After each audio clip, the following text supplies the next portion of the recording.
n'est comme lui. Personne n'est comme lui. Personne. Personne n'est comme lui. Personne. Personne n'est comme lui. Personne. Personne n'est comme Qui lui ressemble. Personne n'est comme Il est le Dieu de gloire.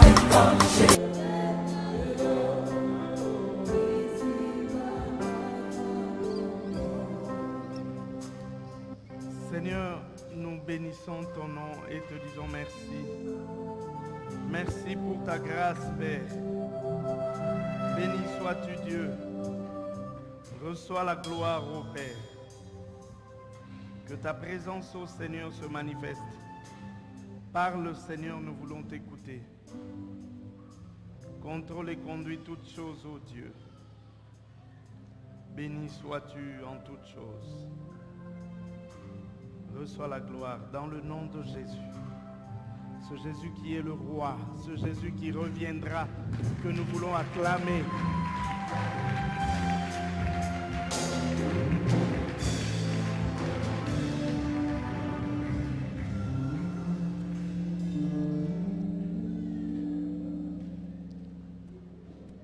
Amen. Amen. Que le Seigneur soit béni. Shalom, bien-aimés. Y a-t-il des gens qui sont encore avec nous? Y a-t-il des gens qui sont encore avec nous, qui sont en train de suivre l'évolution? Parce que j'ai l'impression qu'il y en a qui ont lâché, ils ont dit, comme il m'a compliqué. Y a-t-il quelqu'un qui comprend? Amen.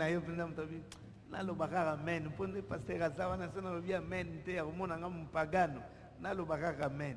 Tu as dit amen parce que tu comprends ou bien amen parce que tu veux m'encourager. Amen. Hier, nous avons parlé de quoi? Pardon? Les jugements de la grande tribulation, n'est-ce pas? Nous avions déjà commencé à parler de la grande tribulation, mais pendant la grande tribulation, il y avait d'une part des événements voulus par le diable, mais d'autre part, comme nous l'avons dit et nous l'avons vu hier, des événements voulus par Dieu. Des événements voulus par Dieu. Et les événements voulus par Dieu ont commencé depuis le début de la grande tribulation. Le Seigneur a commencé à enlever la paix sur la terre. Il va commencer parce que ce sont des événements futurs. C'est vrai, nous les avons lus, mais ce sont les événements futurs. Dieu va commencer par enlever la paix sur la terre. Tous les éléments qui maintiennent encore la vie vivable, Dieu va les enlever. Ainsi, les jugements, il y en a eu de 3 sortes. Il y a eu premièrement, les premières sortes de jugements, c'était quoi? Les sceaux, les 7 sceaux. C'était une série de 7, n'est-ce pas? La première catégorie de jugements, c'était le 7 sceaux. La deuxième catégorie, c'était les 7 trompettes. Et la troisième catégorie, pardon? Les 7 coupes, les 7 sceaux. Le premier sceau, c'était à libérer quoi? Si tu avais écrit, le premier sceau a libéré quoi? D'abord, l'image qui est sortie, c'était quoi? Lorsque le premier sceau a été rompu, il y a eu le cheval de quelle couleur? Blanc. Le premier sceau, c'était le cheval blanc. Le deuxième sceau, le cheval roux, qui apportait quoi? C'est que vous n'avez pas écrit. Dans ce cas-là, je ne donnerai pas le syllabus. Si vous n'avez pas écrit, je ne donnerai pas le syllabus. Le deuxième sceau a donné le cheval roux qui apportait la guerre, n'est-ce pas? Le troisième sceau a libéré le cheval noir qui apportait quoi? La famine, ainsi de suite. Le quatrième sceau qui a libéré le cheval pâle qui a apporté les pestes et autres. maladie. Il y a eu le cinquième sceau, le sixième sceau qui a libéré les signes dans les ciels, et le septième sceau a donné lieu à quoi? Aux 7 trompettes. Dès que le septième sceau a été ouvert, on a commencé la série de trompettes. Au son de la première trompette, un tiers de tous les arbres et de l'herbe ont brûlé. Au son de la deuxième trompette, un tiers de la mer est devenu du sang, et ainsi de suite, et des calamités dans l'eau. La deuxième trompette a eu plus les effets sur l'eau. La troisième trompette sur l'eau comme océan, mer. La troisième trompette, les rivières sont devenues amères, ainsi de suite. Quatrième, au son de la quatrième trompette, un ciel, un tiers du soleil, un tiers de la lune, un tiers des étoiles se sont obscurcis. À la cinquième trompette, je n'ai pas mis l'accent là-dessus parce que nous étions pris par le temps. Il y avait la destruction de la Babylone, de la grande Babylone qui symbolisait l'Empire romain, mais en ces temps-là qui symbolisera le monde occidental qui sera détruit. La sixième trompette, c'était une bonne partie de l'humanité qui sera tuée, des hommes qui seront tués. Et la septième trompette ouvrira le sceau des coupes, et ainsi de suite. Première coupe, il y a eu des plaies sur les gens, des ulcères sur les gens. Deuxième coupe, la mer est devenue ensanglantée, il y a eu le sang dans la mer. Troisième coupe, les rivières sont devenues aussi en sang. Quatrième coupe, nous l'avions dit, le soleil a commencé à brûler les hommes. Cinquième coupe, là c'est le gouvernement de la bête qui est frappé. Sixième coupe, le fleuve se sont asséchés. Et septième coupe, nous avons dit qu'il y a eu des tremblements de terre. C'est un peu le résumé de ce que seront les jugements dans la grande tribulation. Et comme nous l'avons dit, c'est que dans la première partie, avant-hier, nous avons vu il y a un ronflement ici qui me met mal à l'aise. Dans la première partie que nous avons vue avant-hier, nous avons vu ce que le diable faisait. Et le diable, quand il faisait ces choses, il pensait qu'il était le maître de la grande tribulation. Il pensait qu'il était le maître du monde. Or, il ne faisait que ce que Dieu lui avait autorisé à faire. Amen. En réalité, nous le savons en tant qu'enfants de Dieu. Le diable n'a pas de pouvoir sur notre Dieu, ni sur nous, ses enfants.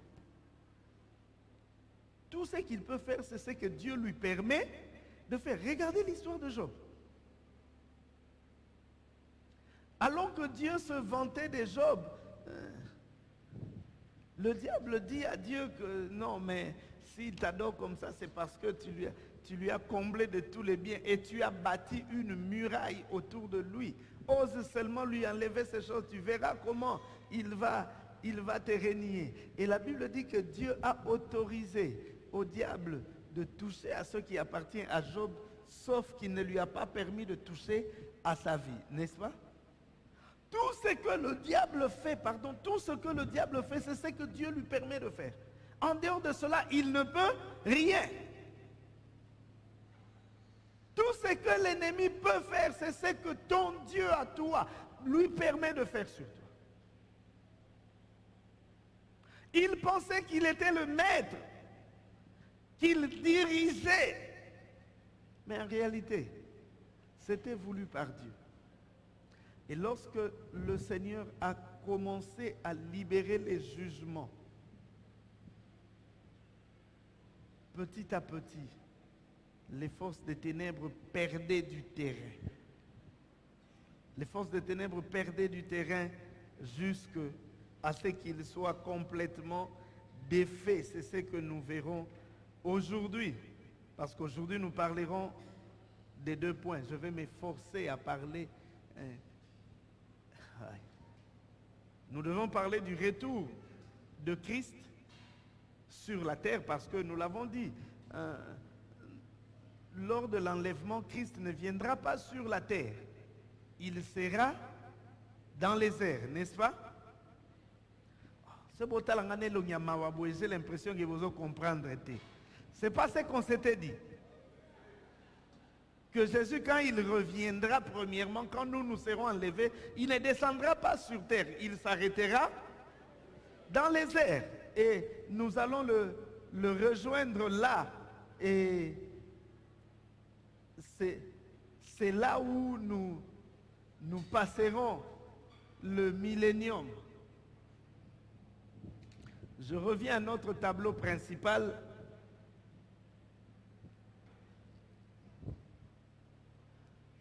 Nous avons dit que les noces de l'agneau se tiendront au même moment que la grande tribulation.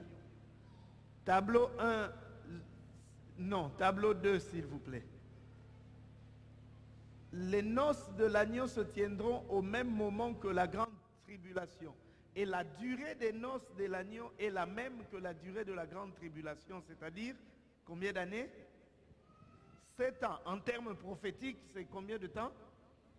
Ah, ma prophète n'a pas prophétesse, bazar. Et dès lors que les noces de l'agneau seront terminées, dès lors que les 7 coupes seront déversées, nous l'avons déjà vu avec les trompettes, on proclamait déjà la gloire, la victoire de l'agneau. On proclamait déjà la victoire de Jésus pour annoncer qu'il était en train de venir. Et une fois que la dernière coupe sera déversée, c'est à ce moment-là que Christ descendra sur terre. C'est ce dont nous devons parler aujourd'hui dans le retour du Christ. Notre premier point, c'est le retour en gloire de Jésus-Christ. Car après avoir consommé les noces, la fête de l'agneau où il nous donnera des récompenses, nous porterons des couronnes, ainsi de suite. Et le Seigneur nous dira maintenant, les amis, descendons sur terre, allons sauver Israël. C'est à ce moment-là que le Seigneur descendra. Qu'est-ce qui motivera la descente du Seigneur en gloire? C'est ce que nous verrons tout à l'heure. Zacharie chapitre 14, les 4 premiers versets. Voici, le jour de l'Éternel arrive, et tes dépouilles seront partagées au milieu de toi. Je rassemblerai toutes les nations pour qu'elles attaquent Jérusalem. La ville sera prise, les maisons seront pillées et les femmes violées. La moitié de la ville ira en captivité, mais le reste du peuple ne sera pas exterminé de la ville. L'Éternel paraîtra, il combattra ces nations comme il combat au jour de la bataille. Ses pieds se poseront en ce jour sur la montagne des Oliviers, qui est vis-à-vis de Jérusalem, du côté de l'Orient. La montagne des Oliviers se fendra par le milieu, à l'Orient et à l'Occident, et il se formera une très grande vallée. Une moitié de la montagne reculera vers le septentrion et une moitié vers le midi. Amen. Apocalypse 19, à partir du 11e verset. Ce sont 2 passages différents qui parlent de la même réalité. Puis je vis le ciel ouvert, et voici, parut un cheval blanc. Celui qui le montait s'appelait Fidèle et Véritable. Il juge et combat avec justice. Ses yeux étaient comme une flamme de feu. Sur sa tête étaient plusieurs diadèmes. Il avait un nom écrit que personne ne connaît, si ce n'est lui-même. Et il était revêtu d'un vêtement teint de sang. Son nom est La parole de Dieu. La parole de Dieu, c'est qui? Les armées qui sont dans les ciels le suivaient sur des chevaux blancs revêtus d'un fin lin blanc pur.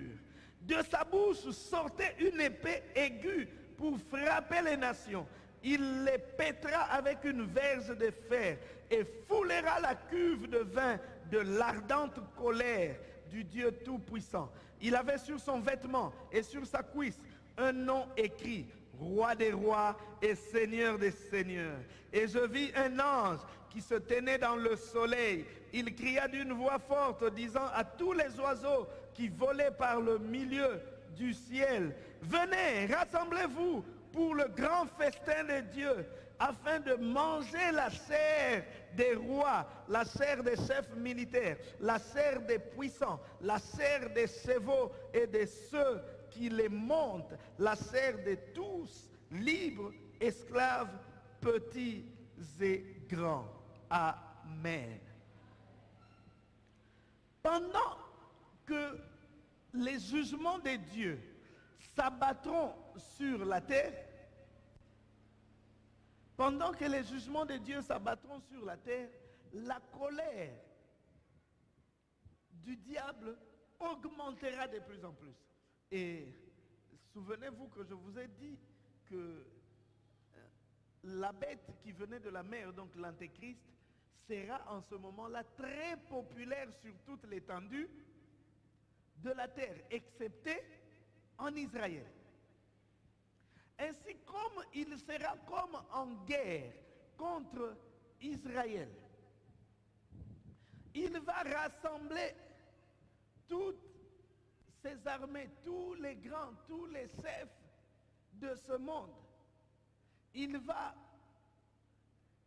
les rassembler pour attaquer Israël et particulièrement Jérusalem. Tous les grands, parce que lui sera déjà le plus grand, mais dans chaque pays, il y aura des dirigeants, mais ces dirigeants-là lui seront soumis. Ces dirigeants-là lui seront soumis. C'est un peu une sorte. Bon, aujourd'hui, le secrétaire général des Nations Unies n'a pratiquement pas le pouvoir sur les pays, mais à ce moment-là, ça sera celui qui dirigera l'organisation des nations-là, l'antéchrist, aura un réel pouvoir politique. Et les chefs d'État dans les pays ne seront que comme ces vassaux. Vassaux pluriel, singulier de... Le singulier de vassaux, c'est quoi? Vassal. Vous avez étudié ça en histoire, n'est-ce pas? Oh. Bon, mon nom, vassal, souverain, seigneur, et les...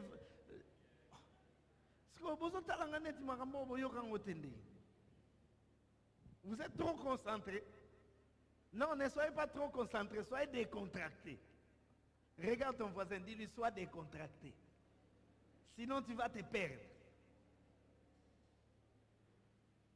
Donc, les autres chefs de l'État ne seront que des vassaux de l'antéchrist, de la bête.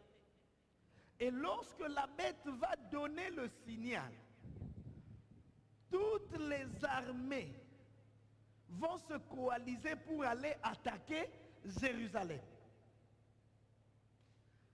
Il s'est passé quelque chose de semblable, mais à l'échelle réduite dans le monde arabe. Lorsque en 1948, je crois, lorsqu'on a décrété, proclamé l'État d'Israël, tous les pays arabes qui sont autour se sont coalisés pour attaquer Israël. Et ils ont été défaits, ils ont été battus. C'est un peu cette image-là, mais en grand. Ils vont aller assiéger la ville. Ils prendront le dessus sur Israël. Une partie des habitants d'Israël seront emmenés en captivité. Et le reste, face à cette menace du diable, de la bête, pour utiliser le terme du moment, ils vont crier au secours. En reconnaissant maintenant là que Jésus est Seigneur. Vous savez, aujourd'hui en Israël, une infime minorité d'Israélites croient en Jésus. La grande majorité d'Israélites ne croient pas en Jésus. Pourquoi? Parce que eux, ils attendent encore le Messie. Ils ne pensent pas que le Messie soit déjà venu. Ils attendent encore le Messie. Et ce jour-là, la souffrance sera tellement forte qu'ils vont se rendre compte que, oh, celui que nous avions rejeté, c'est lui le Messie. Et en ce moment-là, comme je l'ai dit, Israël sera au bout. Et qu'ils vont appeler le Seigneur au secours. Jésus, nous reconnaissons que c'est toi le Messie. Nous t'avions renié. Mais aujourd'hui, nous comprenons que c'est toi le Messie. Et c'est à ce moment-là que le Seigneur viendra intervenir à leur faveur. Toujours Zacharie dans le chapitre 12, au 9e et 10e verset, il est dit, ce jour-là, je m'efforcerai de détruire toutes les nations qui viendront contre Jérusalem. Alors je répandrai sur la maison de David et sur les habitants de Jérusalem un esprit de grâce et de supplication. Et ils tourneront les regards vers moi, celui qu'ils ont percé. Ils pleureront sur lui comme on pleure sur un fils unique. Ils pleureront amèrement sur lui comme on pleure sur un premier-né. Amen. Quelque chose de frappant, quelque chose de troublant, c'est que les textes que je viens de lire ici sont écrits par Zacharie. Zacharie, c'est dans l'Ancien ou dans le Nouveau Testament? Dans l'Ancien Testament, c'est-à-dire que Jésus n'était pas encore apparu. Mais écoutez les termes qu'il utilise. Je répandrai sur la maison de David et sur les habitants de Jérusalem un esprit de grâce et de supplication. Et ils tourneront les regards vers moi, vers celui qu'ils ont percé. Est-ce que dans l'Ancien Testament, il y avait un messager de Dieu qu'on a percé? Quel est le messager de Dieu qu'on a percé? Le Ouin, c'est-à-dire le Christ, Jésus. Déjà, Zacharie dans l'Ancien Testament parlait de celui qu'on devait percer. Ils pleureront sur lui comme on pleure un fils unique. Jésus n'était pas encore apparu, mais Zacharie parle déjà du fils unique de Dieu. Il parle du premier-né. C'est vous dire que ces choses sont vraies, ces choses sont réelles. Et c'est lorsqu'ils vont crier au secours, ils vont revenir au Seigneur. Et c'est cela, c'est que Dieu fait. Chaque fois que lorsque nous sommes au bout et nous revenons au Seigneur, nous reconnaissons la Seigneurie de Jésus, il ne manque pas d'intervenir. C'est pourquoi ce soir je m'adresse à quelqu'un. Tu es peut-être dans une situation difficile, compliquée, tu es acculé, tu es coincé. Le Seigneur te dit, tourne-toi vers lui. Il est écrit que si mon peuple sur qui est invoqué mon nom s'humilie, prie et cherche ma face, je l'exaucerai, je guérirai son pays et je le délivrerai. La cause est tournée au Seigneur. Malheureusement, très souvent, nous prolongeons nous-mêmes nos souffrances parce que nous ne voulons pas reconnaître la Seigneurie de Jésus. Tant que tu ne reconnaîtras pas la Seigneurie de Jésus, ta souffrance se prolongera. Ma prière est que quelqu'un ce soir crie au Seigneur. La Bible dit que lorsque le malheureux crie, l'Éternel entend. Et dans le psaume 107, le 6e verset, il est dit, dans leur détresse, ils crièrent à l'Éternel et il les délivra de leurs angoisses. Qu'est-ce qui t'empêche de crier à l'Éternel? Parce que tu penses que tu es suffisant. Parce que tu penses que tu peux trouver la solution de par toi-même. Parce que tu penses que la solution à ce problème n'est pas spirituelle. Tu crois que non, il te suffit de rencontrer quelqu'un qui va te donner l'argent et puis les choses vont répondre. Non. Il ne s'agit pas d'intelligence, il ne s'agit pas d'argent. Tu as besoin du Seigneur. Appelle-le au secours, crie vers lui. Quelle que soit la détresse, nous avons une certitude, c'est que lorsque nous crions à lui, le Seigneur nous délivre toujours. Amen. quelle que soit la situation, si tu cries au Seigneur, il te délivrera. Et en ce temps-là, Israël se retrouvera dans une situation difficile, dans une situation compliquée. Mais parce qu'il criera au Seigneur, et le Seigneur le délivrera. Et c'est à ce moment-là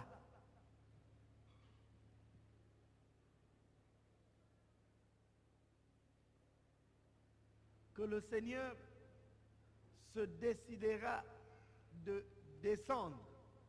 Et il descendra sur terre. Et c'est là qu'aura lieu la bataille d'Armageddon. Vous avez déjà appris ces mots-là, même certains païens l'ont utilisé sans savoir ils parlent de quoi. Zulwana, Armageddon, c'est quoi? Qui a déjà entendu parler de l'Armageddon? Mais c'est bon. Qui depuis qu'il est né, c'est la première fois dans sa vie qu'il entend parler de ces mots? Lève la main. Oh, mais c'est que vous me trompez. Bon, qui ne sait pas s'il a déjà entendu ou s'il n'a pas entendu? Azala katikati. Parce que nasengi bato aussi bayoka yo tomboli musapite. Nasengi bao bayoka nanute yo tomboli musapite. Parce que totia yo na groupe ni. Yo mo yebsanga, ozala groupe ni. Les abstentions.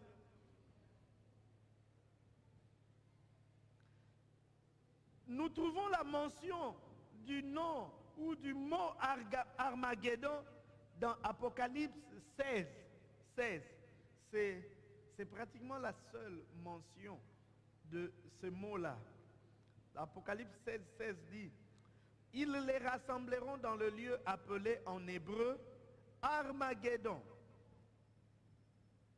Ce nom, selon certains chercheurs, ce nom désigne la vallée de Megiddo. Voilà. Armageddon, Apocalypse 16 désigne la... Et ça, architecte, Abibo Ibsaye, Monanga. Non, Azate, Azana Matade, ça va. Bobenge Ibo Ibse Sora Zongi, Ayaro Monanga. Finalement, le soir, on l'appelle. Il était à Matade. On lui dit, non, général, alors, Soko Zongi, Mona Binzambe. Nasa le Sunio, Baro Kanganga, Nasa dans le problème, na général, Mongo, général Moussouswaï.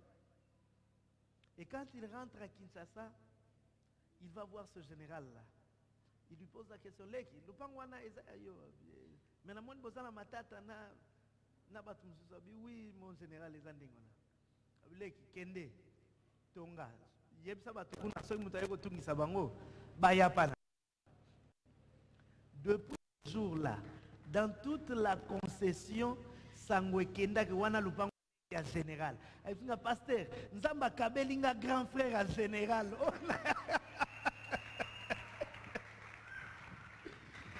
Nzamba Kabelinga grand frère à général.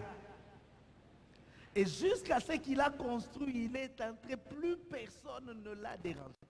Il n'a pas sollicité cette personne-là. Lui, il a travaillé pour Dieu et Dieu l'a défendu. Dieu a mobilisé même un autre général. Tala nalika munayo poala kisayo kozaya ye nzamba koningi sa partout batu ba kote la yo oyo yeba te o mona te o yoka te. Le Seigneur je vous ai donné des exemples. On a vu des peu. Nous étions en train de construire ici un jour. J'étais bloqué. Il n'y a pas d'argent. On ne sait pas avancer. J'étais prêt à dire aux amis, de dire aux ouvriers, en tout cas on vous donne même une semaine de congé, reposez-vous, il n'y a pas d'argent. Je rentre à la maison le soir, j'étais sur Internet, je travaillais, je vois un message entrant sur Facebook. Bonjour pasteur. C'est quelqu'un que j'ai connu. Nous étions à l'école secondaire, mais il n'était pas aussi un ami proche. C'est quelqu'un, on se connaissait. On n'était même pas de la même promotion. Il était une promotion avant moi, une ou deux promotions avant moi. Bonjour pasteur, bonjour. J'ai vu que vous construisez. Je dis oui. Si Dieu me fait grâce, je contribuerai à la construction. Ah, que Dieu soit loué. Que Dieu soit loué, je continue mon travail. Le lendemain, je reçois un appel, un numéro qui n'est pas du Congo. Bonjour pasteur, c'est monsieur tel. Ah, je vois, c'est ce collègue. Ça fait plus de 30 ans qu'on ne s'est pas vu, on s'est perdu de vue.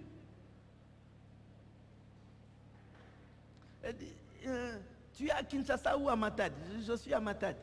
Il dit, est-ce que tu as quelqu'un à Kinshasa? Parce qu'il y a un collègue qui est venu, moi je travaille à Bangui, il y a un collègue qui est venu en congé à Kinshasa, je lui ai remis quelque chose pour la construction de l'église. J'ai dit, bon, ça va qu'il m'appelle, ma mère est à Kinshasa. Et puis dès que lui coupe, il y a un autre numéro du Congo qui m'appelle. Ah, j'appelle de la part de M. Tel. Ah oui, il m'a dit, pasteur, vous avez quelqu'un à Kinshasa? Je dis, ma mère est là, dites-moi là où vous êtes, je vais demander à ma mère de voir. Il dit, non, pasteur, donnez-moi le numéro de la maman, moi je vais, que maman ne se déplace pas, je vais aller chez la maman. Ça va, je donne le numéro de maman, elle appelle ma mère, finalement, il se voit avec mamie Marceline et il lui remet l'enveloppe. Ma mère m'appelle, dit, pasteur, j'ai reçu l'enveloppe. Ma première question, est à combien? Quand elle me donne le montant, mon problème ce n'était pas que le montant soit beaucoup ou peu. Mon problème c'est que c'était exactement ce dont nous avions besoin. Exactement. Pas $1 de plus. Exactement autozagi nango pour ça. Quand elle me dit le montant, navandi nanu. Alors, pasteur, ozoyo kanga. Maman, nazoyo kayo, mais maramzamba salele kelila. Le Seigneur va toucher quelqu'un qui est à Bangui pour résoudre un problème à Matadi et pourtant on ne lui a pas demandé. Bien aimé, des fois nous nous agitons pour rien. Laisse le Seigneur combattre en ta faveur. Lui, il sait qui toucher pour résoudre ton problème. Le problème, c'est que des fois, nous, lorsque nous prions, nous pensons aux gens. Pour cette affaire, je crois que c'est le cousin qui est conseiller du ministre qui peut m'aider. Tu vas aller le trouver inédit. À comment qui m'a yogout? Ne prie pas en fonction des gens, prie en fonction du Seigneur. Le Seigneur lui-même peut toucher qui il veut. N'est-ce pas qu'Élie était nourri par un corbeau? Qui pouvait penser que Dieu pouvait dénaturer le corbeau? La nature du corbeau, c'est... Qu'est-ce que le corbeau fait généralement? Il vient voler la nourriture, n'est-ce pas? Mais maintenant, au lieu corbeau, aya koyi babilo ko corbeau azo yande ko tika bilo. Tanzamba ko changer nature à mutumo ka po na yo. On te dit que cet homme-là, il est méchant. Ayamba kutu batute tika na yo. Ngana zana nzambe ngaro yambanga.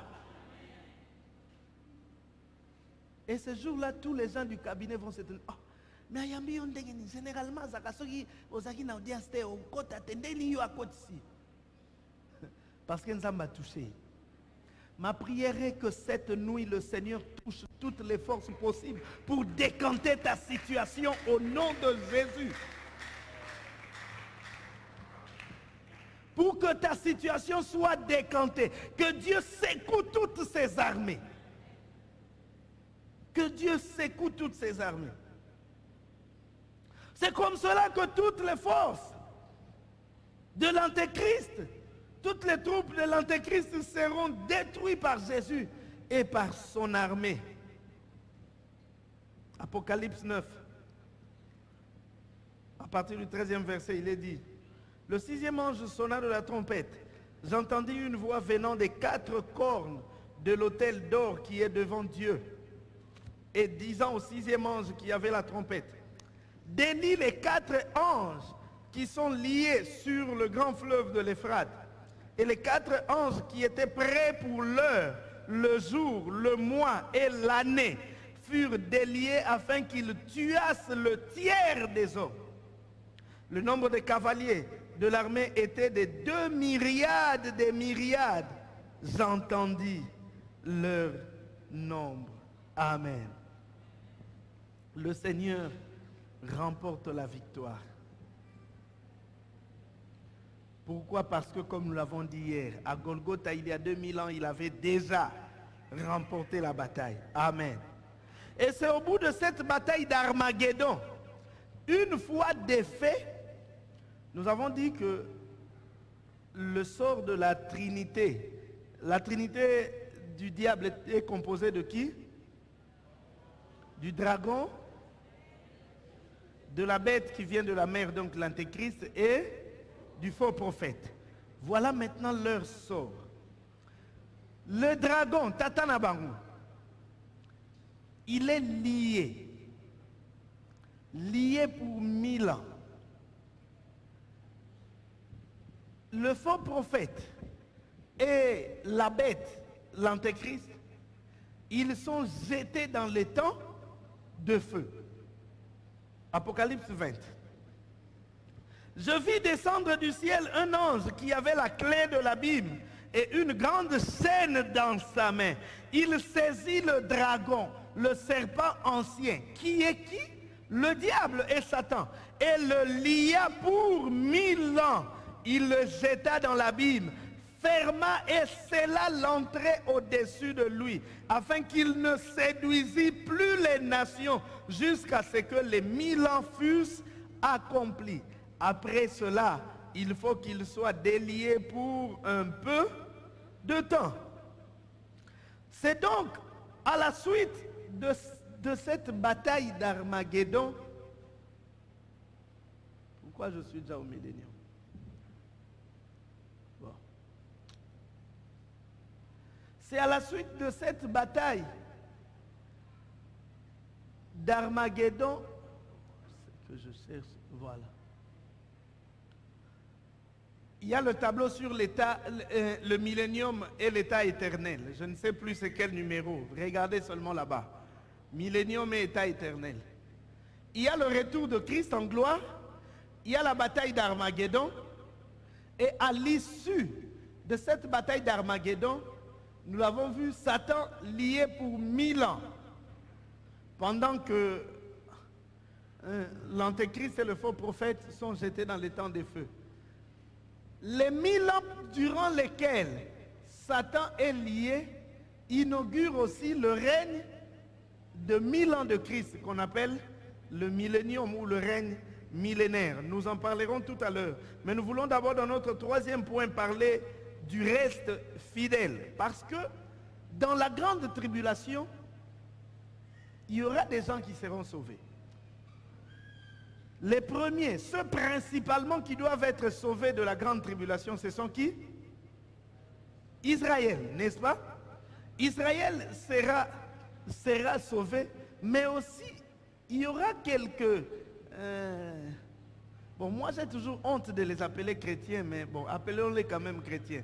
Les chrétiens qui vont rester de l'enlèvement et qui vont résister pendant la grande tribulation, soit en étant tués à cause de la foi, soit restant vivants jusqu'à la fin de la grande tribulation. Ils seront sauvés. Et les morts de la grande tribulation, les morts, si je peux me permettre, les morts chrétiens de la grande tribulation aussi ressusciteront pour entrer dans le millénium. Je ne sais pas si je me fais comprendre. L'Église est enlevée. Il y a les chrétiens négligents, comme toi, qui sont restés. Ils s'associent à Israël. Il y a des difficultés. Il n'y a pas que les chrétiens négligents qui seront restés. Les païens aussi vont rester. Mais les païens seront plus facilement dans le camp de l'antéchrist, n'est-ce pas? Mais aussi, à un moment donné, certains chrétiens restés vont laisser les camps des chrétiens pour aller dans les camps de l'antéchrist. Le reste des chrétiens auront leur salut grâce à Israël. Ils doivent s'accrocher aux Juifs pour être sauvés. Certains seront tués, tout comme certains Juifs qui seront tués. Lorsque Jésus-Christ descend dans la bataille d'Armageddon, il remporte la victoire. L'antéchrist et le faux prophète sont jetés dans les temps de feu. le diable, le dragon, est lié pour 1000 ans. Le reste d'Israël et des enfants de Dieu, des nations qui étaient fidèles à Christ, sont sauvés. Mais aussi les morts de la grande tribulation, qui sont morts pour le Seigneur, vont ressusciter. Apocalypse 7. C'est un long passage, du 9e au 17e verset. Après cela, je regardais et voici, il y avait une grande foule que personne ne pouvait compter, de toute nation, de toute tribu, et de tout peuple et de toute langue. Ils se tenaient devant le trône et devant l'agneau revêtu de robes blanches et des palmes dans leurs mains. Et ils criaient d'une voix forte en disant, « Le salut est à notre Dieu qui est assis sur le trône et à l'agneau. » Et tous les anges se tenaient autour du trône, et des vieillards et des 4 êtres vivants. Et ils se prosternèrent sur leurs faces devant le trône, et ils adorèrent Dieu en disant, « Amen, Amen. La louange, la gloire, la sagesse, l'action des grâces, l'honneur, la puissance et la force soit à notre Dieu au siècle des siècles. Amen. » Et l'un des vieillards prit la parole et me dit, « Ceux qui sont revêtus de robes blanches, qui sont-ils? D'où sont-ils venus? » Je lui dis, « Mon Seigneur, tu le sais. » Et il me dit, « Ce sont ceux qui viennent de la grande tribulation. Ils ont lavé leurs robes et les ont blanchis dans le sang de l'agneau. C'est pour cela qu'ils sont devant le trône de Dieu et le servent jour et nuit dans son temple. Celui qui est assis sur le trône dressera sa tente sur eux.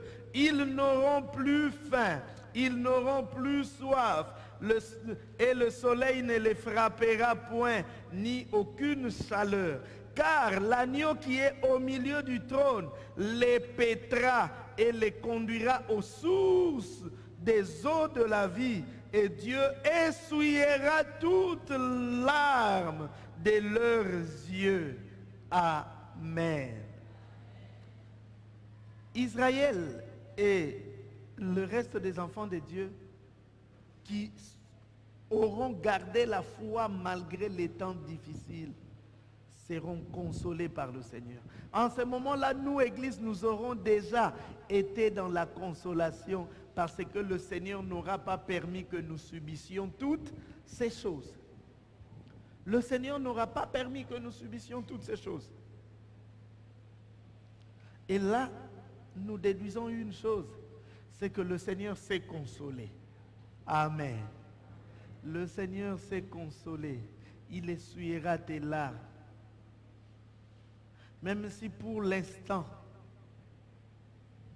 tu peux pleurer, mais il y a un temps où le Seigneur essuiera tes larmes.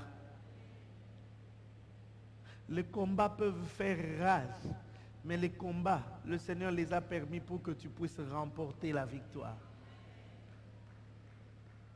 Ata moyini, pe mapinga nyonso, bakobongisa, etumba ponanga, natielikia, pona gologota, yogangaki, elonga ponanga. Ata moyini, pe mapinga nyonso ya satana, bakobongisa, etumba ponanga, natielikia, pona gologota, yogangaki, elonga ponanga. Kumisama, mwana mpate, yotikaki, kembo ponanga, ekotia nzube, olataki ponanga, pwete na bengama, solo mobulami. Il a porté la croix, il a porté la couronne d'épines pour que moi je sois consolé. Et il me consolera. Amen. Il n'y aura pas que des pleurs. Il n'y aura pas que des temps difficiles, il y aura aussi des temps de consolation. C'est pourquoi celui qui espère en l'Éternel vaut plus que quiconque, parce qu'il est dans l'assurance d'être consolé. Il est dans l'assurance d'être consolé. Si ça ne se fait pas sur terre, ça se fera au ciel. Amen. L'ennemi, quelle que soit sa force, il n'arrivera pas à détruire le plan, le projet de Dieu. Amen. Le projet de Dieu est de sauver l'humanité et Dieu sauvera l'humanité. Il ne permettra pas que l'Antéchrist puisse détruire tous. Il a gardé un reste fidèle. Amen. Israël sera donc sauvé, accompagné de ceux des nations qui n'auront pas adoré la bête et n'auront pas reçu la marque de la bête sur le front ou sur la main. Alors que cela sera un exploit. Bien aimé, ça sera être sauvé de la grande tribulation, je le répète, ça sera un exploit. Ne te dis même pas que non, tu vois, il y a quand même des gens qui seront sauvés de la grande tribulation. Donc, attends à rater enlèvement, dans la grande tribulation. Je vous l'ai dit, le pourcentage de ceux qui seront sauvés de la grande tribulation parmi les nations seront infimes. Parce que les temps seront difficiles. Et c'est la victoire à Armageddon qui donnera lieu au millénium, au règne de 1000 ans. L'armée de l'Antéchrist défait, la bête et le faux prophète jetés dans les temps de feu, Satan lié comme nous l'avons lu, lié pour 1000 ans pendant lesquels Jésus et l'Église et Israël régneront sur terre ici. Pas au ciel, sur terre. Dans les airs, nous célébrerons les noces, après quoi nous descendrons sur terre. Je ne sais pas si vous me comprenez. Ça passe, hein? Oh non, ça, tout n'a voisin na yo. Na monnaie tiazo mona mine d'étoile. Tout n'a là. Ça passe? Si ça ne passe pas, arrête-moi du mon pasteur. Là, je ne comprends pas. Ça va, on peut aller, hein? Pardon? À quel niveau? Je n'ai pas encore, je veux annoncer le millénium maintenant. Donc, il y a la guerre, la bataille d'Armageddon. Jésus vient avec ses armées. Jésus remporte la victoire sur le diable. Le diable, je commence par la bête, donc l'antéchrist et le faux prophète sont jetés dans les temps de feu. Le dragon, c'est-à-dire le diable, lui n'est pas jeté dans le temps de feu, mais il est lié et jeté dans l'abîme pour 1000 ans. Et c'est ces 1000 ans-là pendant lesquels lui sera jeté que Jésus va régner. C'est pourquoi dans les tableaux ici, je les ai mis ensemble. N'est-ce pas pour ceux qui regardent la télé? Là-bas. C'est pourquoi je les ai mis au même niveau. Pendant que Satan sera lié, ici, là, Jésus et l'Église et Israël seront dans le règne du millénium ou le millénaire. Dans certains ouvrages, vous entendrez parler de millénium, dans d'autres du règne du millénaire. Ce qui ressort là, dans millénium, dans millénaire, c'est 1000, c'est-à-dire 1000 ans. Ça va maintenant, je peux avancer. Voilà. Nous entrons maintenant dans le règne millénaire. Vous savez, dans la Bible, Dieu nous révèle les points essentiels de l'avenir, mais des fois sans donner des détails. Ce qui laisse libre cours à plusieurs interprétations. Dans certains ouvrages, dans certains écrits, on vous dira que non, le millénium, ça sera avant l'enlèvement. Dans d'autres écrits, on dira que le millénium sera après l'enlèvement. La position que nous adoptons, c'est la position la plus logique, parce que les choses qui sont décrites du millénium dans la Bible ne peuvent pas avoir lieu avant l'enlèvement. Ça ne peut être qu'après l'enlèvement. C'est dans ce sens que notre position est appelée une position prémillénariste qui signifie que nous croyons au retour du Christ avant le millénium. Jésus doit d'abord rentrer, Jésus doit revenir avant d'instaurer le millénium. Le millénium ne peut pas se faire sans le retour de Christ. Je ne sais pas si on se comprend. Ça va? Donc c'est comme cela. Si nous lisons la Bible dans le livre d'Ézéchiel, principalement le chapitre 39, nous verrons que ce qui est décrit dans Ézéchiel 39 est pratiquement les mêmes choses qui sont décrites, nous l'avions lu, qui sont décrites dans Apocalypse, le chapitre 19. Ézéchiel en a parlé longtemps avant, Jean l'a vu aussi dans sa vision après. Et Ézéchiel, à qui Dieu avait parlé déjà de la bataille d'Armageddon, comme nous avons lu, Dieu lui a parlé aussi du millénium. Ézéchiel, dans l'Ancien Testament, a parlé du millénium. Si vous lisez Ézéchiel 40, vous verrez qu'il parle d'un temple qui sera construit. Il donne même les mesures de ce temple. Il parle de la gloire de ce temple. Nous n'avons pas le temps, vous pouvez lire à la maison Ézéchiel 40. Ce temple-là, jusqu'à aujourd'hui, n'a jamais été construit. Ce n'est pas le temple de Salomon, parce qu'à ce moment-là, il était déjà détruit. Ce n'était pas le temple de Zorobabel. Ce n'était pas non plus le temple d'Hérode. Jusque-là, ce temple qu'Ézéchiel a décrit n'est pas encore construit.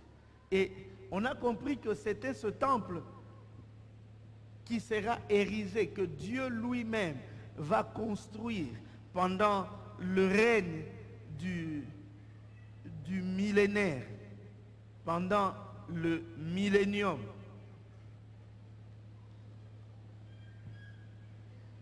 Et comme nous le verrons plus tard, le millénium, c'est cette période qui est comprise entre deux guerres. Le millénium, c'est la période comprise entre deux guerres. La première guerre, c'est quelle guerre? Celle que nous venons de voir. Armageddon. À la fin d'Armageddon, il y aura le millénium. Et à la fin du millénium, il y aura la dernière guerre, qui est appelée Gog et Magog. Mais dans d'autres ouvrages, je vous en parle comme ça parce que je sais que vous lisez.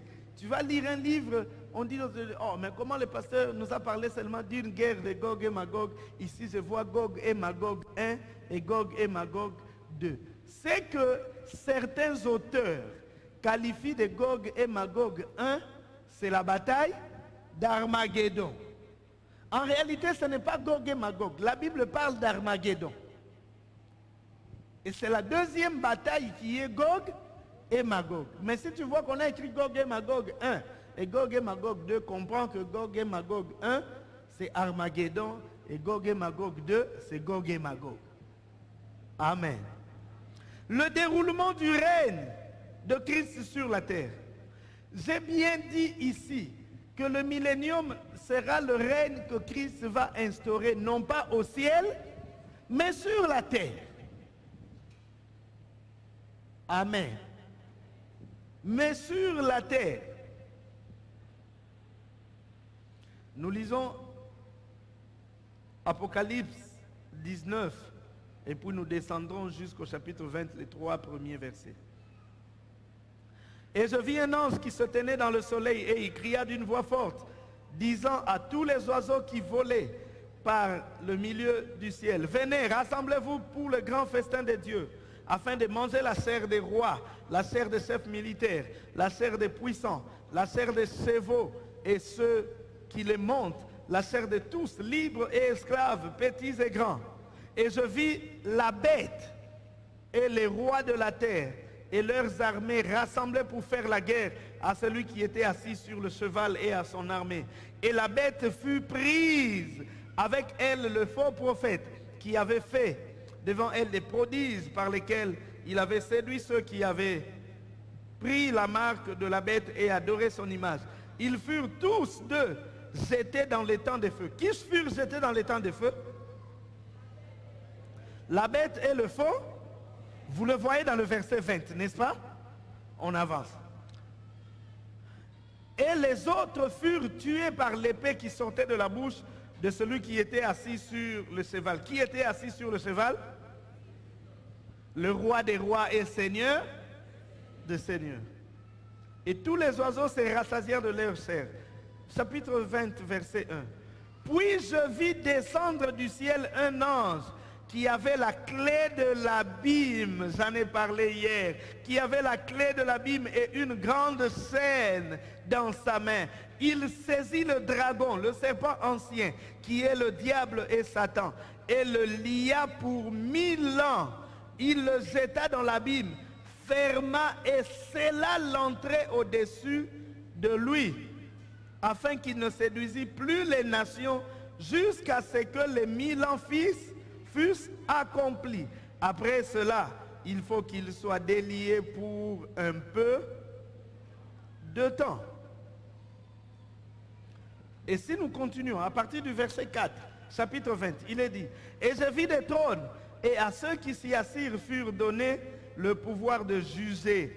Et je vis les âmes de ceux qui avaient été décapités à cause du témoignage de Jésus et à cause de la parole de Dieu, et de ceux qui n'avaient pas adoré la bête ni son image, et qui n'avaient pas reçu la marque sur leur front et sur leurs mains. Ils revinrent à la vie et ils régnèrent avec Christ pendant... » Mettez-moi le passage. Vous n'avez pas ce passage-là, s'il vous plaît. Apocalypse 20, 4 à 6. Notamment le verset 4. Portez attention sur ce passage. Et je vis des trônes, et à ceux qui s'y assirent furent donnés le pouvoir de juger. On avance. Et je vis les âmes de ceux qui avaient été décapités à cause du témoignage de Jésus et à cause de la parole de Dieu. Ils étaient décapités quand? Pendant la grande tribulation. On avance. Et de ceux qui n'avaient pas adoré la bête ni son image et qui n'avaient pas reçu la marque sur leur front ou sur leurs mains. On avance. Ils revinrent à la vie et ils régnèrent avec Christ pendant... C'est ce passage qui nous fait dire que le règne de millénaire aura bel et bien lieu. Je vous ai dit la raison pour laquelle nous pensons que le règne de millénaire ne peut pas avoir lieu avant le retour du Christ, parce qu'on parle déjà des gens qui vont ressusciter à la fin, après la bataille d'Armageddon, n'est-ce pas?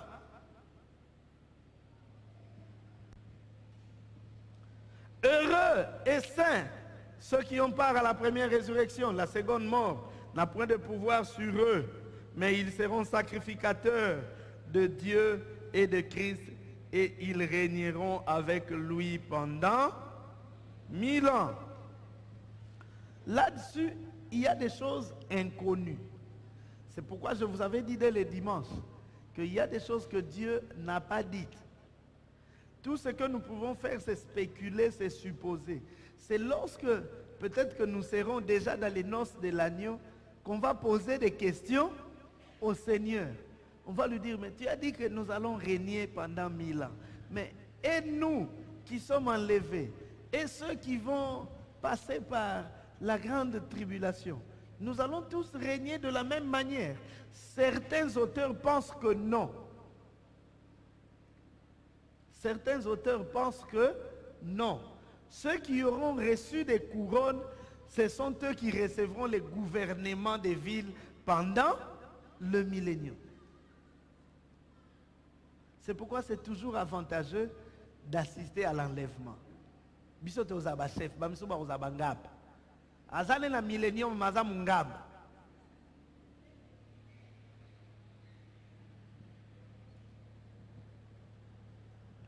Avant le début du règne de millénaire, je l'avais dit, les croyants d'avant Jésus, les rachetés des temps de l'Église, ainsi que les saints de la grande tribulation, les morts de cette époque ressusciteront. Retenez ceci, avant l'enlèvement, les morts en Christ ressuscitent. N'est-ce pas? Les vivants sont changés, ils montent faire les noces de l'agneau. Ils descendent. Quand ils descendent, Christ remporte la victoire à Armageddon. Il y aurait déjà des vivants d'Israël et les vivants des nations qui seront fidèles à Christ, qui seront sauvés à ce moment-là, plus les morts de la grande tribulation qui sont morts en gardant la foi. N'est-ce pas? Eux aussi, ils ressusciteront. Mais les autres morts, les morts méchants de la grande tribulation, les morts méchants de la grande tribulation et les anciens morts méchants de notre époque resteront toujours morts. C'est-à-dire que nous avons kufa.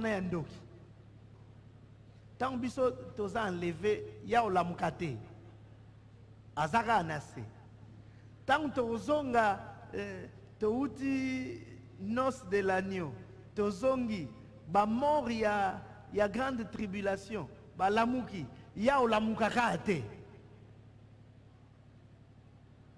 C'est pourquoi le moment où il faut travailler pour que quelqu'un n'aille pas dans les temps de feu, c'est pendant qu'il est vivant. Amen. Ozanande kwa païen yebisaye. Yesu azozonga pardon. Nazana posa to kutana nayo na lola bongwama. Amen. Ozanande komoka azosana no mobulu azosana kindumba yebisaye pardon na lingio mingi. Ya na lingio kende lola bongwama. Hier, une jeune sœur me disait, pasteur, pendant qu'on priait, j'entendais la voix de Dieu qui allait dire aux gens de venir à l'église parce que je reviens bientôt. Et c'est vrai. C'est de notre responsabilité si d'autres périssent. Yo effort nini yo sali po paye wana o yo yebi abongwa. C'est pourquoi il y a des gens à qui Dieu enlèvera les couronnes. Tu ne mériteras pas de couronne. Tu peux être sauvé, mais sans couronne, parce que tu as laissé des païens mourir sans leur annoncer l'évangile.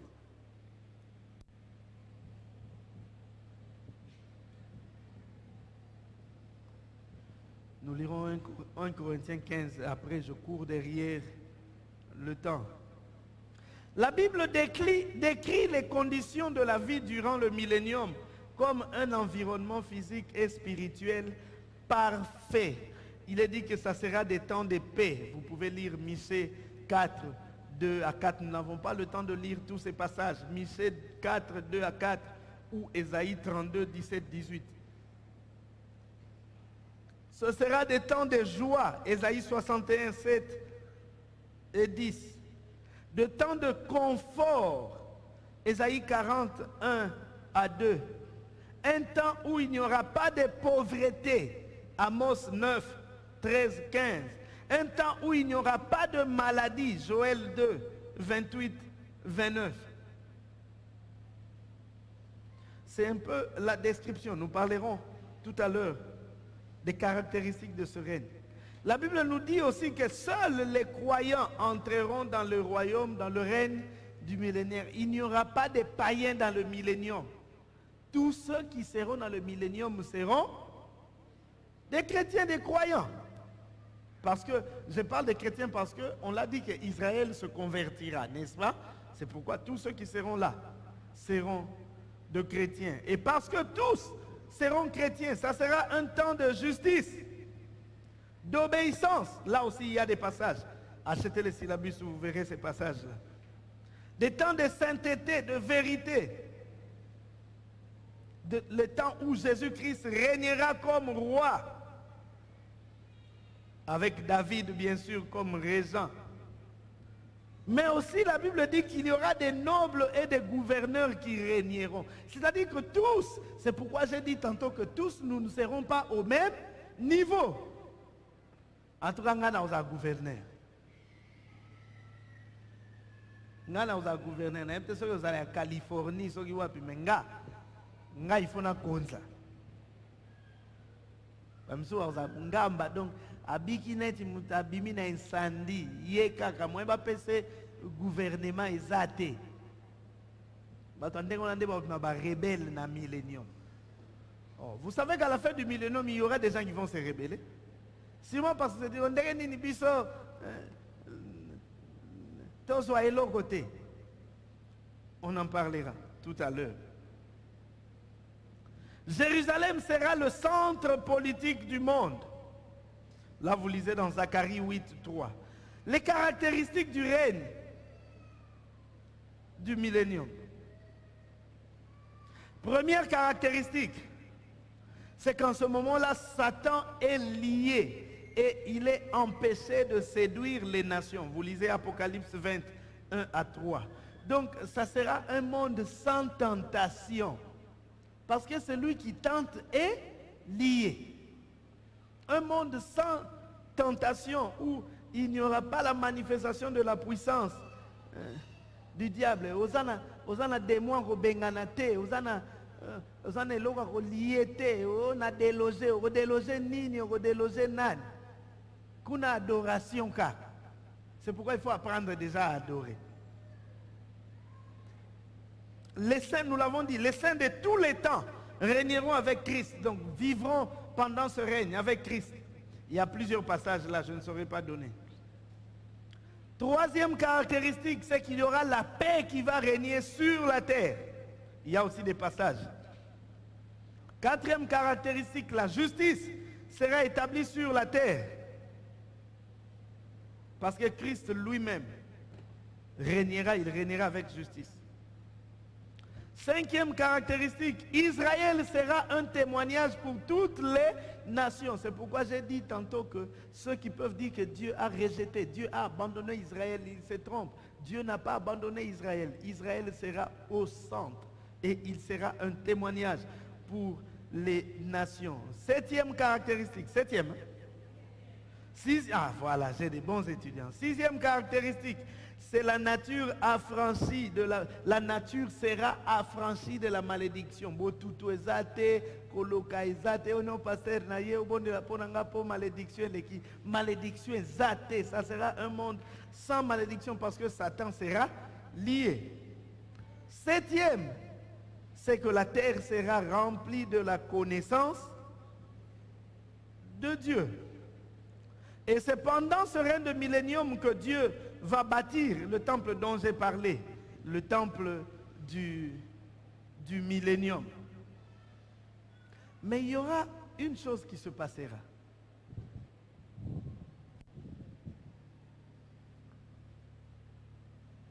Il y aura une chose qui se passera. Parce que Dieu avait prévu que Satan soit lié pendant 1000 ans. Il a déjà déterminé, avant de les lier, il a déjà déterminé qu'il sera lié pendant 1000 ans. Au bout de 1000 ans, je sais que beaucoup n'aiment pas ça, mais c'est comme ça. Au bout de 1000 ans, Satan sera délié. Et quand il sera délié, comme son travail, le travail qu'il sait faire, c'est séduire les hommes, il va encore reprendre son travail pour tenter de séduire les rescapés de la grande tribulation, parce que nous les saints qui serons enlevés, nous serons déjà sauvés pour toujours en ce moment-là. Mais les rescapés de la grande tribulation, c'est pourquoi je dis qu'il y aura des rebelles dans les milléniums. Les rescapés de la grande tribulation, peut-être, ça c'est moi qui suppose, peut-être à cause du fait qu'ils n'auront pas la même position que nous dans les règnes du millénaire. Lorsque le diable viendra, il va les séduire. Vous savez, on a dit que nous avons injustice. Nous avons régner Bino bozo reniete. Et puis d'autres vont dire, hein, c'est vrai, Ozan a raison. Parce que qu'on se le dise, il y a toujours des gens qui se laissent séduire par le diable. Et même de notre temps, nous le voyons. Il y a des gens qui sont à l'église, qui ont pour travail, pour rôle, de faire sortir les gens de l'église. Il va venir te voir à la maison. Est-ce que vraiment, ça mon église, yo zo mon andengeni? Est-ce que pasteur Nabiso ngala zo mon flou? Yo poso mon. Oui, il y a solo, yo pe loko ozano faible. Ngape na bandako mitu na ndengwana mais bien ça ndengwana tala. Ndeko, wana eza place à kozala te. Kende na yo bima. Parce que poni azo bisa yo te to bima, ya bimisi yo me ya tikali. Comprends que c'est un envoyé du diable qui a pour travail de faire sortir les gens de l'église. Et comme toi tu es faible, il t'a séduit. Nani si ayamba séducteur nani.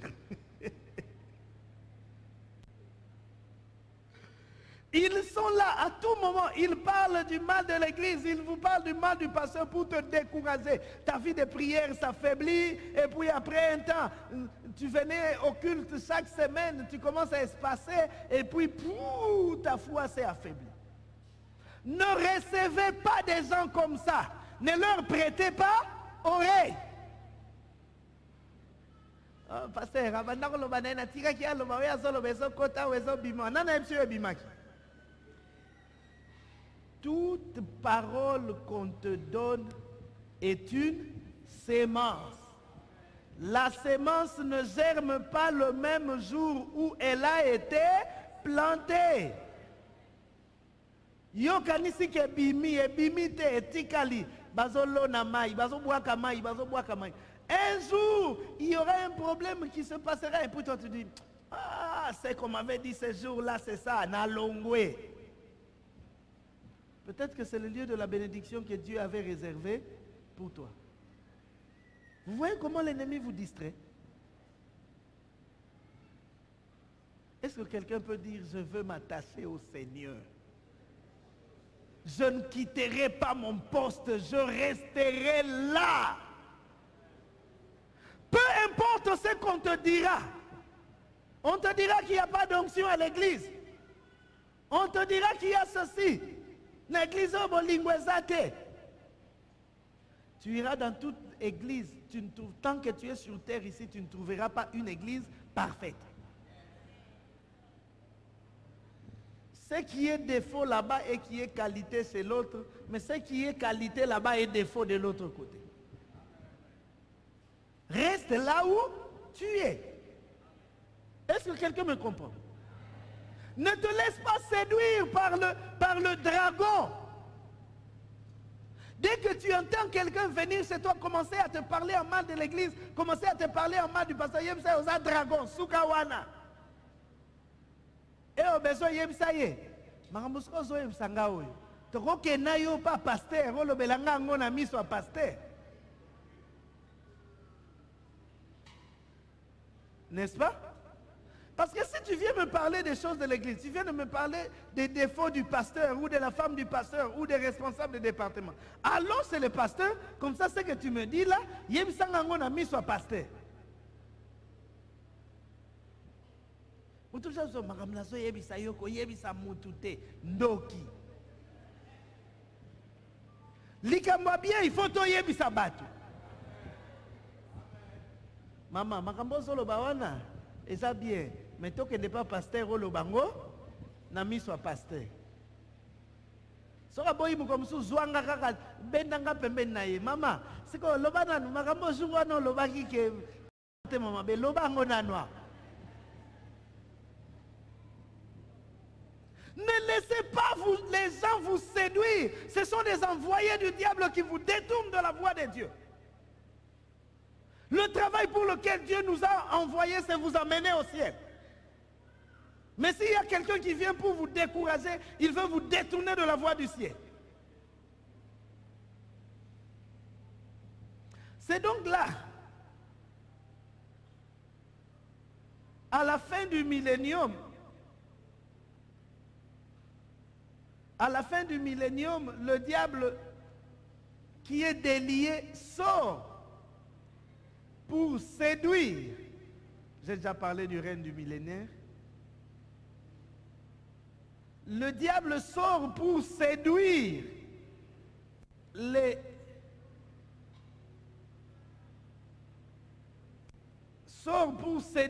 saints rescapés de la grande tribulation. Il y a une partie qui vont suivre le diable. Il leur promet, il dit, azo sabino kanai, nga soki na zui bokonzi. Bomo nande boza bien. Il y a des gens comme ça. Dans les départements, ils sèment les troubles. Tala mokambina biso azo sa bien teto sa tout il y a des autres temps pasteur à Royoka, pasteur à Longoli, ce batienga. Bomo nga so na comme responsable du département. Chaque mois beaucoup de nous ba transport.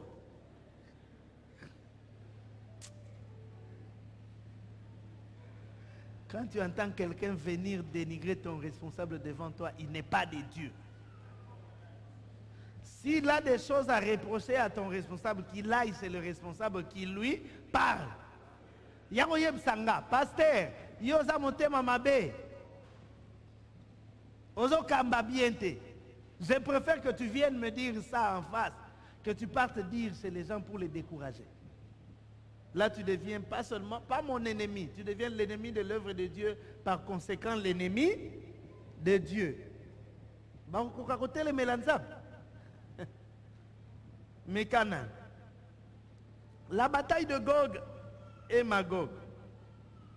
Apocalypse 20. Puis je vis descendre du ciel un ange qui avait la clé de l'abîme et une grande chaîne dans sa main. Il saisit le dragon, le serpent ancien, qui est le diable Satan, et le lia pour 1000 ans. Il le jeta dans l'abîme, ferma et scella l'entrée au-dessus de lui, afin qu'il ne séduisît plus les nations, jusqu'à ce que les 1000 ans fussent accomplis. Après cela, il faut qu'il soit délié pour un peu de temps. Et je vis des trônes, et ceux qui s'y assirent furent donnés le pouvoir de juger. Et je vis les âmes de ceux qui avaient été décapités à cause du témoignage de Jésus et à cause de la parole de Dieu, et de ceux qui n'avaient pas adoré la bête ni son image et qui n'avaient pas reçu la marque sur le front et sur leurs mains. Ils revinrent à la vie et ils régnèrent avec Christ pendant 1000 ans. Ça, on l'avait lu. Les autres morts ne revinrent point à la vie jusqu'à ce que les 1000 ans fussent accomplis. C'est la première résurrection. Heureux les saints qui ont pris part à la première résurrection. La seconde mort n'a point de pouvoir sur eux, mais ils seront sacrificateurs de Dieu et de Christ, et ils régneront avec lui pendant 1000 ans. Verset 7. Quand les 1000 ans seront accomplis, Satan sera relâché de sa prison et il sortira pour séduire qui? Les nations, pas Israël, les nations. Pour séduire les nations qui sont aux quatre coins de la terre, Gog et Magog, afin de les rassembler pour la guerre. Leur nombre est comme le sable de la mer. Et ils montèrent sur la surface de la terre, et ils investirent le camp des saints et la ville bien-aimée. Je m'excuse, sorry.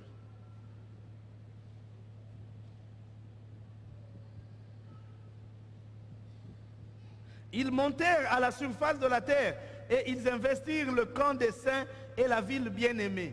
Mais un feu descendit du ciel et les dévora. Et le diable qui les séduisait fut jeté dans les temps de feu et de soufre où sont la bête et le faux prophète. Et ils seront tourmentés jour et nuit au siècle des siècles. Ça, c'est moi qui pense. qu'en dépit du fait qu'il y avait des gens qui seraient sauvés de la grande tribulation, Dieu se dit que le cœur de ces gens n'est pas totalement à moi. Certains sont sauvés simplement parce qu'ils craignaient la mort éternelle. Il permet que Satan soit délié. Satan va séduire les nations. Et il y aura des gens qui seront séduits. Quand ils seront séduits, Satan réforme encore une armée et il monte contre Jérusalem pour attaquer la ville sainte.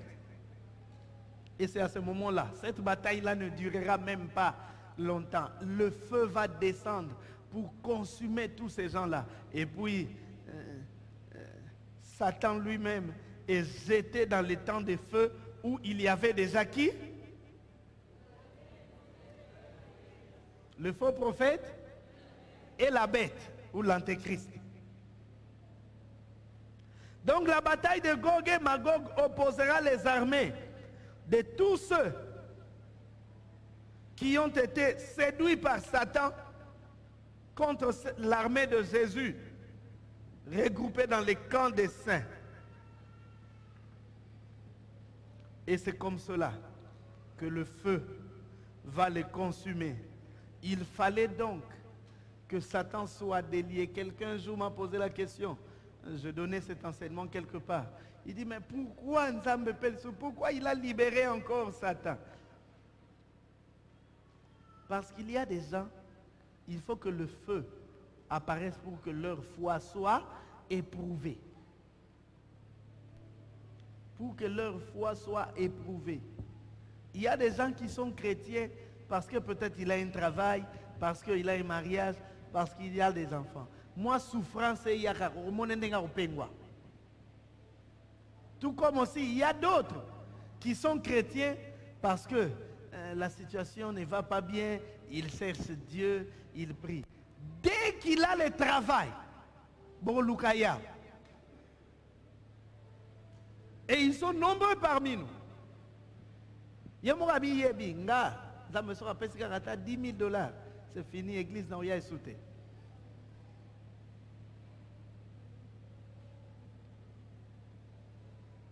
Donc ces gens-là seront séduits. Et ils vont suivre le diable. Par contre, il y en a qui resteront fidèles au Seigneur. Le problème, c'est cela. Quelles que soient les difficultés, quelles que soient les souffrances, quel que soit ce qui arrive, que rien ne me détourne du Seigneur. Les temps difficiles viendront peut-être, mais la question est de savoir comment te comporteras-tu. Resteras-tu chrétien après toutes ces choses? J'ai besoin de le rester. Bapasi oyo ekoyela ngai elingi kokabola nga na yo Yesu wana nasi nasimba yo nakotika yo te ayaye likambo oyo ekomeli ngai ekoki te kokabola nga na yo Yesu eloko te komema nga na yamola yo nkolo na ngai. Quel que soit ce qui arrivera, je vais être attaché au Seigneur. Que ce soit les moments de joie, je veux rester attaché au Seigneur. Que rien ne me sépare de lui. Que rien ne me distrait au point de m'éloigner de lui.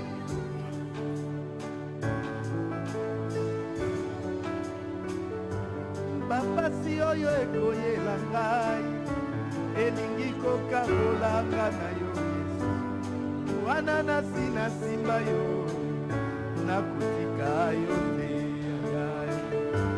likambo oyo ekomeli ngai ekoki te kokabola nga na yo Yesu eloko te komema nga na yamola. Bien-aimé, parle au Seigneur, parle au Seigneur. Dis-lui Seigneur que rien. Parle au Seigneur, dis-lui Seigneur que rien ne me sépare de toi. Merci pour ta grâce. Béni sois-tu. Merci pour cette semaine merveilleuse. Tu nous as fait du bien, oh Dieu. Béni sois-tu. Nous voulons nous recommander entre tes mains. Nous recommandons ton peuple. Raccompagne chacun de nous. Que ta paix et ta joie soient notre partage, oh Dieu. Et que nous vivions déjà le ciel sur terre. Sois béni, Père.